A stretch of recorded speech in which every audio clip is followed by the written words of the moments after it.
এই যে ট্রাম্পীয় ভাইয়েরা, পরনারীতে আসক্ত ভাইয়েরা, তাদেরকে বলতাছি আপনারা যে পরনারীতে আসক্ত হন, এটা কিসের জন্য? তারা সাজ্জা গুজ্জা থাকে দেখা রং রং করে অন্য নারীতে তাই আসক্ত হন। আরে ভাই, ঘরের বউরা সারাদিন কাজ করে, কাজের পরে তারা অবসর সময় পায় না, তাদের কি আর দেখতে ভালো লাগে? তাই তা আপনারা পরনারীতে আসক্ত হন।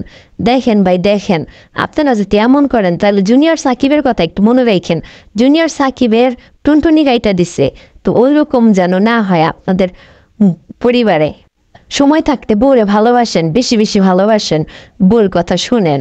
সারাদিন কামলা খেটে বাচ্চাদের হাগুমতো সাফ করার পরেও যারা মেয়েদেরকে স্বামীর জন্য সেজেগুজে থাকার অ্যাডভাইস দেন, তারা স্বামীদেরকেও অ্যাডভাইস দিবেন প্লিজ।